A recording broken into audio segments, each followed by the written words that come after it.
Hello friends, मैं हूँ सरिता यादव और आज हम पढ़ने वाले हैं मौसमी पवन के बारे में। मौसमी पवन से पहले मैं आपको स्थायी पवन पढ़ा चुकी हूँ, तो अगर आपने इससे पहले की वीडियो नहीं देखी है तो पहले आप उसको देख लीजिए, देन आप मौसमी पवनों पर आइएगा। क्योंकि पवन के कुछ पार्ट 3 पार्ट होते हैं, तो पहला हमने स्थायी पवन पढ़ लिया है और आज ये हमारा दूसरा पार्ट है। ठीक है, मौसमी पवन।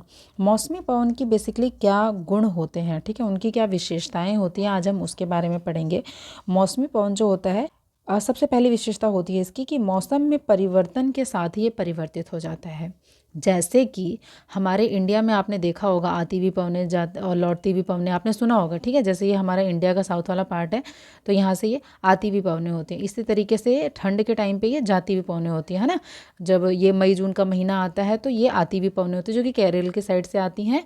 और जब हमारा जो ठंड वाला मौसम होता है, उसमें अक्टूबर वाला जो मौसम होता है, उस वक्त ये जाती हुई पवनें होती है। तो कैसे हो गया कि मौसम में परिवर्तन आया, हमारे इंडिया के मौसम में परिवर्तन आता है, उसी अकॉर्डिंग ये जो हवाएं होती हैं उनका डायरेक्शन जो है वो बदल जाता है। इसकी पहली विशेषता तो ये हो गई कि ये मौसम के अकॉर्डिंग परिवर्तित हो जाती हैं। दूसरी विशेषता क्या होती है कि एक निश्चित क्षेत्र में, निश्चित रीजन के अंदर, निश्चित एरिया के अंदर बहती हैं। ठीक है, एक पर्टिकुलर एरिया इनका फिक्स हो जाता है, ये उसी एरिया में ही बहती हैं। ठीक है, अब क्या होता है, इसके बाद हम देखते हैं मौसमी पवन के ना कुछ प्रकार होते हैं। जैसे कि पहला हो जाता है मानसूनी पवनें।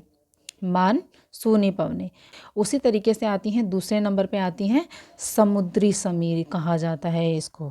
ठीक है, समुद्री समीर। समुद्री समीर का क्या मतलब होता है? समुद्री समीर मतलब वो पवन जो कि समुद्र से स्थल की तरफ चलता है। जैसे कि ये पानी है हमारा, ठीक है, ये हमारा पानी है और ये हमारा लैंड वाला एरिया है।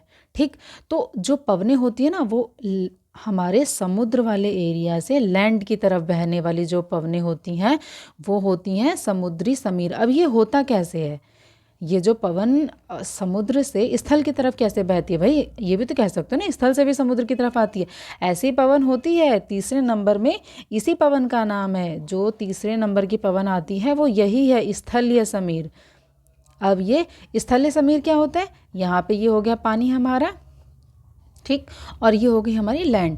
अब ये लैंड पर से जो पवनें जाती हैं, मतलब कि हमारा जो लैंड वाला एरिया होता है, लैंड वाले एरिया से समुद्र की तरफ, पानी वाले एरिया की तरफ जब पवन जाती है तो उसको क्या कहते हैं? उसको स्थलीय समीर कहा जाता है। लेकिन जो पवनें, जो हमारी हवा होती हैं वो समुद्र से स्थल की तरफ जाती हैं तो उन्हें कहा जाता है समुद्री पवनें। ठीक है, आप समझ गए आप?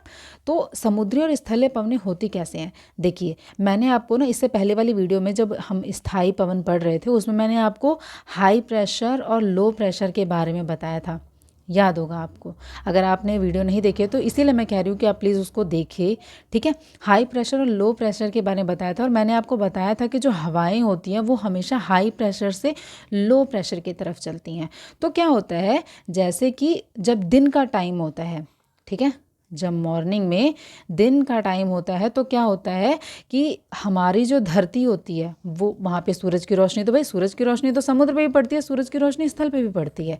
लेकिन क्या होता है, हमारा जो लैंड वाला एरिया, जो स्थलीय वाला भाग है वो बहुत जल्दी गर्म हो जाता है, और जो समुद्र वाला भाग है वो इतनी जल्दी गर्म नहीं हो पाता, क्योंकि वहाँ तो पानी रहता है। गर्म होता है लेकिन बहुत धीरे धीरे गर्म होता है। अब क्या पॉइंट है कि ये धीरे धीरे गर्म तो हुआ है, लेकिन यहाँ पर हो गया है हाई प्रेशर। ठीक है, हाई प्रेशर का मतलब भारी वायु। भारी वायु का मतलब क्या हो गया? अब जो भारी वायु है वो लो प्रेशर की तरफ चलेगी। ठीक है, तो जो दिन के टाइम समुद्र से स्थल की तरफ जो हवा चलती है दिन के टाइम पे, वो होती है समुद्री पवनें। ठीक है, अब इसका उल्टा कर देंगे हम स्थलीय समीर के अंदर।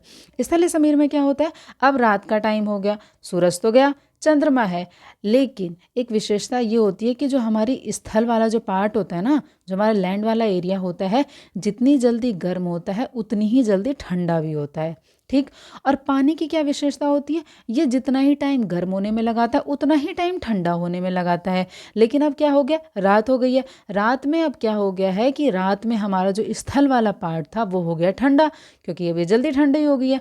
अब जब स्थल वाला पार्ट ठंडा हो गया है तो यहाँ पे जो हमारी जो वायु रहेगी वो क्या हो जाएगी, भारी हो जाएगी, मतलब कि यहाँ पे बनेगा हाई प्रेशर।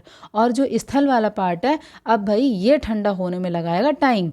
तो ये ठंडा होने में लगाएगा टाइम, मतलब कि अब ये गर्म है। गर्म है का मतलब क्या हो गया कि यहाँ पे लो प्रेशर हो गया है क्रिएट। ठीक है, तो अब जब ये रात में जो हवा चलेगी वो चलेगी स्थल से समुद्र की तरफ, मतलब कि स्थल से सागर वाले पार्ट की तरफ, स्थल से पानी वाला जो जगह है उस तरफ चलेगी। ठीक है, तो क्या हो गया, हाई प्रेशर से लो प्रेशर की ही तरफ चली है हवा, लेकिन रात में चली है। तो ये क्या हो गया, स्थल से समुद्र की तरफ चली है, तो ये हो गया स्थलीय समीर। और समुद्री समीर के अंदर क्या होता है, जब जो हमारी हवा है वो समुद्र से स्थल की तरफ चलती है।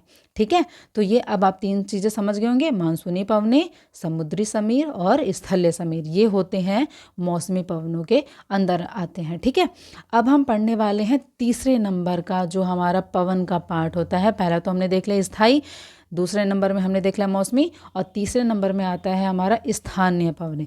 जो स्थानीय पवनें होती हैं वो किस किस वजह से होती हैं, ताप की वजह से, दाब की वजह से। ठीक है, ये प्रवाहित होती हैं, पवनें जो होती हैं ये प्रवाहित होती हैं।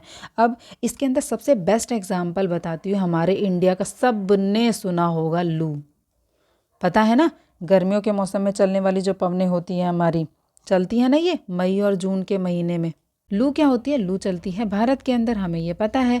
भारत में भी, क्या पूरे भारत के अंदर चलती है, ऐसा कभी सुना है क्या? ये क्या लू क्या तमिलनाडु केरल वाले एरिया में चलती है? नहीं चलती है। जम्मू कश्मीर वाले एरिया में चलती है? नहीं चलती। ये खाली कहाँ पर चलती है, जो हमारा जलोढ़ वाला भाग है ना इंडिया के अंदर, जैसे यूपी वाला जो भाग है ना, जिस साइड हमारा यूपी पड़ता है, इधर देखने को मिलती है, और वो भी सिर्फ गर्मी के मौसम में देखने को मिलती है। ठीक है, तो गर्मी के मौसम का मतलब टेम्परेचर का फ़र्क पड़ा, ठीक है, दाब का फ़र्क पड़ा, लो प्रेशर हो जाता है, उसकी वजह से चलती है। ठीक है, और भारत के अंदर मतलब कि ये स्थानीय पवन है, पर्टिकुलर भारत में भी एक पर्टिकुलर एरिया के अंदर चलती है। ऐसे और भी कई एग्जाम्पल होते हैं, जैसे कि चीनुक पवनें। चीनुक पवनें, अब ये चीनुक पवनें कहाँ बहती हैं? चीनुक पवनें बहती हैं कनाडा और यूएसए के अंदर। ठीक है, ऐसी एक और पवन होती है जिसका नाम होता है फोन पवनें। फोन पवनें क्या होती हैं? फोन नहीं, फोन।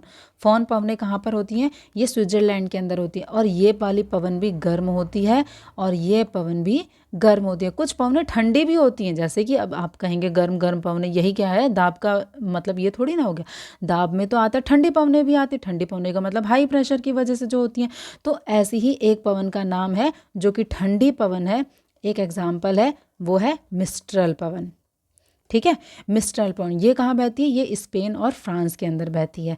ठीक है गाइस, तो आज के लिए अब हम इतना ही रखेंगे, तो आपको समझ में आ गया होगा। सबसे पहले, इससे पहले वाली वीडियो में मैंने आपको बताया था स्थायी पवन के बारे में, हमने दूसरी वाली देख ली है पवन मौसमी पवन, और तीसरी पवन में हमने देख लिया है स्थानीय पवन। ठीक है, तो आज के लिए इतना ही, हमने पवन के तीनों पार्ट देख लिए हैं। और भी कोई कन्फ्यूज़न हो तो आप प्लीज़ मुझे बताइएगा कि क्या क्या मैं इसके अंदर ऐड कर सकती हूँ, और किसी भी तरीके की कन्फ्यूज़न भी हो तो प्लीज़ उसको कमेंट में लिखिएगा। और अगर आपको वीडियो पसंद आई हो, मेरा समझाना अच्छा लगा हो, आपको समझ में आया हो, तो इसको लाइक करिएगा, शेयर करिएगा एंड सब्सक्राइब भी करिएगा। So bye bye and take care.